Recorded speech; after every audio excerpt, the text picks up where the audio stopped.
भगवान वासुदेव, सुदर्शन सिंह चक्र, मुचुकुंद। गुफा में सोया वह विशालकाय पुरुष उठ बैठा था। काल यवन भस्म हो गया था। तब उसकी दृष्टि गुफा में भीतर की ओर गई। उसे आश्चर्य हुआ, गुफा के भीतर इतना तीव्र प्रकाश। श्री कृष्ण चंद्र गुफा में अब भीतर से कुछ आगे बढ़ा है। वह पुरुष बैठे रहने को विवश था। इस गुफा में उसके उठ खड़े होने जितना स्थान नहीं था। उसने हाथ जोड़कर मस्तक झुकाया। आप कौन हैं? इस वन में स्थित पर्वत की गुफा में आप कैसे पधारे? आपके श्री चरण कमल दल के समान कोमल हैं। इस कंटक कंकड़ियों से भरी भूमि में नंगे पैर आप घूम रहे हैं। उस पुरुष ने मस्तक झुका रखा था। उसकी दृष्टि अरुण मृदुल चरणों पर लगी थी। वह चरणों को बड़े स्नेह से देख रहा था।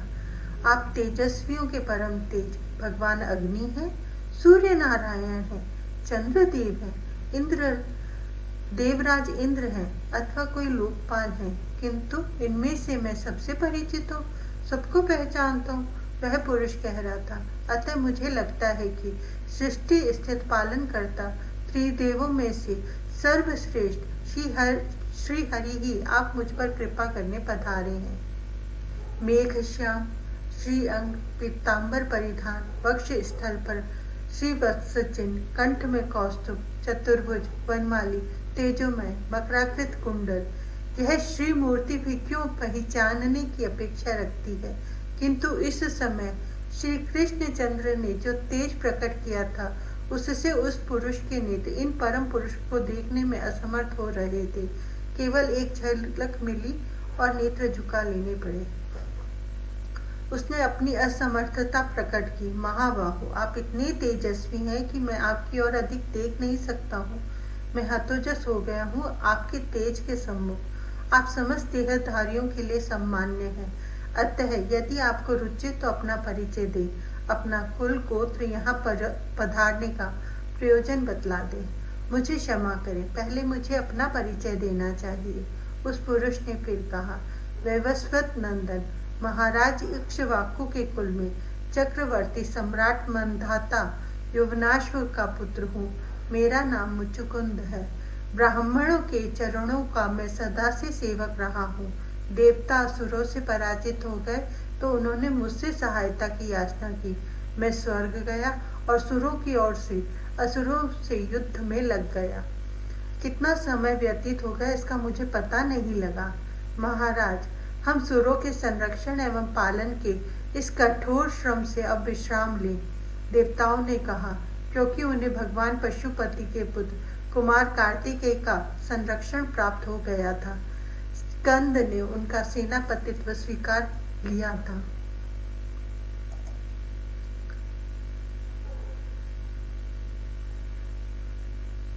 मनुष्य लोक में आपका निष्कंटक राज्य था, किंतु उसे आपने हमारी रक्षा के लिए छोड़ दिया। सुरों ने कहा, आपकी सभी कामनाएं अपूर्ण रह गई। अब इतने समय में आपके पुत्र, महारानियां, प्रजा आदि सब में कोई पृथ्वी पर नहीं रहा। भगवान काल ने सबको अपना ग्रास बना लिया। इसमें हम देवता भी कुछ नहीं कर सकते थे, क्योंकि बलवानों से भी महान बलवान काल भगवान सर्वसमर्थ तथा अविनाशी है। जैसे पशुपाल पशुओं को चराते हैं, वैसे ही सबको समस्त प्रजा के साथ क्रीड़ा करते हुए भगवान काल उन्हें उनके प्रार समाप्त करते रहते हैं। महाराज जो नहीं रहे उनकी चिंता छोड़ दें। महाराज जो नहीं रहे उनकी चिंता छोड़ दें। देवताओं ने क्षमा मांग कहा, आपको जो भी भोग ऐश्वर्य अभिष्ट हो मांग ले, केवल मोक्ष तो हम नहीं दे सकते। मोक्ष देने में अविनाशी श्री हरि ही समर्थ है, किंतु धर्म अर्थ काम जो भी अभिष्ट हो वह वरदान आप हमसे मांग ले। पृथ्वी पर अपना कोई रहा नहीं था। आपके अनुग्रह से भोगेच्छा पहले भी मन में नहीं थी। मोक्ष देवता दे नहीं सकते थे। दीर्घ काल तक अविराम युद्ध करते करते मैं बहुत थक गया था। मुझे विश्राम की अत्यंत आवश्यकता थी, मुचुकुंद ने बताया। इसलिए मैंने देवताओं से कहा, मैं सो जाना चाहता हूँ, जी भर कर सोना चाहता हूँ। मेरी निद्रा में कोई बाधा ना दे। केवल इतनी व्यवस्था कर दें। आप धरा पर जाकर घिरी गुहा में शयन करें। सुरों ने वरदान दिया, जो भी अज्ञानी व्यक्ति आपको निद्रा से जगाएगा वह आपकी दृष्टि पड़ने मात्र से तत्काल भस्म हो जाएगा। मैं सोच विचार कर घोर वन में स्थित इस दुर्गम पर्वत की गुफा में आकर सोया था कि यहाँ कोई नहीं आएगा। मुचुकुंद ने कुछ भयभीत क्षमा मांगते स्वर में कहा, लेकिन यहाँ भी आकर किसी ने बलपूर्वक मुझे जगाया। इस अपने दोष से ही वह भस्म हो गया, इसमें मेरा कोई अपराध नहीं। उसके भस्म होने के अनंतर मुझे आपके दर्शन हुए। आप शत्रु संतापन हैं, किंतु मैं आपका शत्रु नहीं, आपके चरणों में नम्र हूँ, मुझ पर कृपा करें। राजन, आप कोई चिंता या भय नहीं करें। कुछ हंसते मेघ गंभीर वाणी से श्री कृष्णचंद्र बोले, आपने मेरा नाम जन्म कर्म पूछा है, किंतु इनको तो मैं भी नहीं बतला सकता। कोई भूमि के अणु भले गिन ले, किंतु मेरे नामों की गणना असंभव है। गुण और कर्मों को सूचित करने वाले मेरे नाम अनंत है, किंतु उनका अंत नहीं कर पाते। ओहो, परम पुरुष पधारे हैं। मुचुकुंद के नेत्र झरने लगे, शरीर रोमांचित हो गया। भूमि में मस्तक रखा उन्होंने।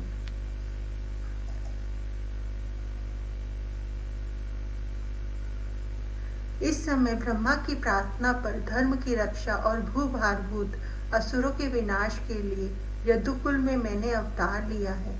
वसुदेव पुत्र होने के कारण लोग मुझे वासुदेव कहते हैं। श्री कृष्णचंद्र ने अपना परिचय देकर प्रयोजन बतलाया।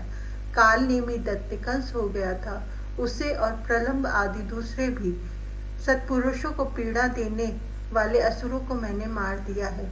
रुद्र के वरदान से यह यवन मेरे लिए अवध्य था। तुम्हारे नेत्र उद्भव तीक्ष्ण तेज से इसे भस्म करवा दिया मैंने। पहले तुमने मेरी बहुत उपासना की है, बहुत प्रार्थना की है मुझसे, अतः इस गुफा में मैं तुम पर अनुग्रह करने ही आया हूँ। तुम वरदान मांग लो, जो भी इच्छा हो मांगो। मेरी शरण आए जन को फिर कैसा अभाव, क्लेश से शोक नहीं होना चाहिए। तब वैवस्वत मनवंतर की 28वीं चतुर्युगी का द्वापरांत आ गया। मुचुकुंद को स्मरण आया कि उन्हें पहले बतलाया गया था कि परात्पर परम पुरुष 28वीं चतुर्युगी के द्वापर अंत धरा पर अवतीर्ण होंगे। मुचुकुंद ने तो उनकी उपासना की है। आज भी भक्त वत्सल पधारे, यहाँ दुर्गम वन की गुहा में उन पर अनुग्रह करने पधारे हैं। स्वामी, आपकी माया से मोहित होकर प्राणी आपका भजन नहीं करता। सुख के लिए वह अनर्थ रूप दुख ही उत्पन्न करने वाले गृह में स्त्री पुरुषों के आसक्त हो जाता है।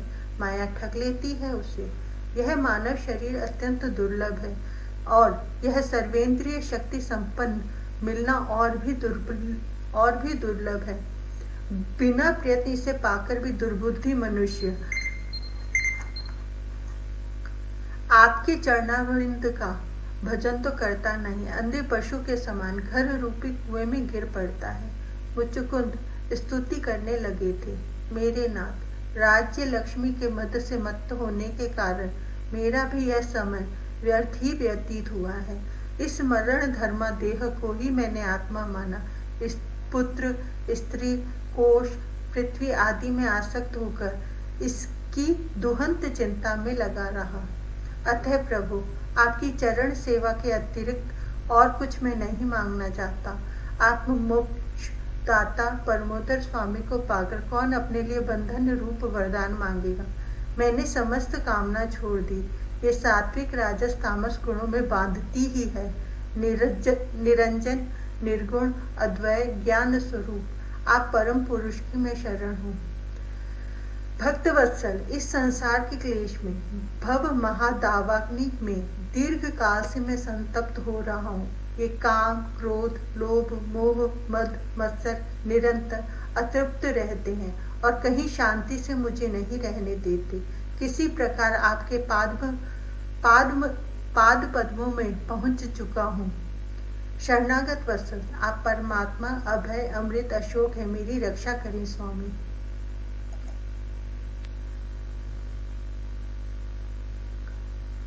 मुचुकुंद दंडवत पड़ गए श्री कृष्ण के सम्मुख। वे भक्त वत्सल तो सदा प्रसन्न रहते। उन्होंने कहा, महाराज, आपने निर्मल बुद्धि प्राप्त की है, क्योंकि वरदान का प्रलोभन देने पर भी कामना से वह चंचल नहीं हुई। वरदान का प्रलोभन तो मैंने इसलिए दिया कि प्रमाद का लेश भी न रह जाए, क्योंकि मेरे अनन्य भक्त की बुद्धि किसी वर प्रलोभन से विचलित नहीं होती। अब आप मुझ में मन लगाकर पृथ्वी पर इच्छा अनुसार विचरण करें। आप में मेरी अनन्य भक्ति नित्य निवास करे। आगामी जन्म में ब्राह्मणोत्तम होकर आप मेरे कैवल्य स्वरूप को प्राप्त करेंगे। मुचुकुंद ने भक्ति और मोक्ष दोनों मांगा। दोनों प्राप्त हुए उन्हें। अब श्री कृष्ण गुफा से बाहर आए। मुचुकुंद ने बाहर आके उन पुरुषोत्तम की परिक्रमा की, उनको प्रणिपात किया, उनसे अनुमति ली।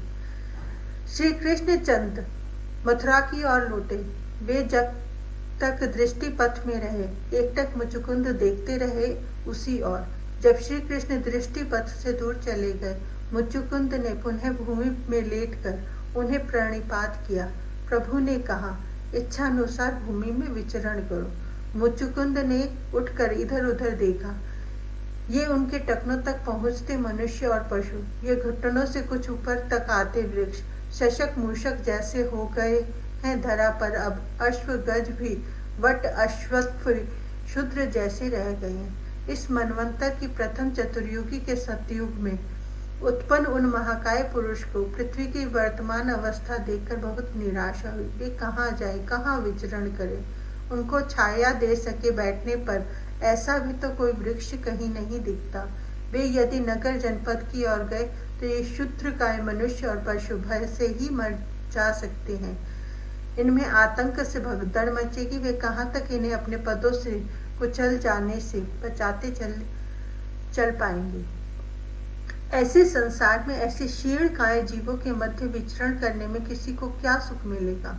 उनको कोई सुविधा कहाँ मिल सकती है।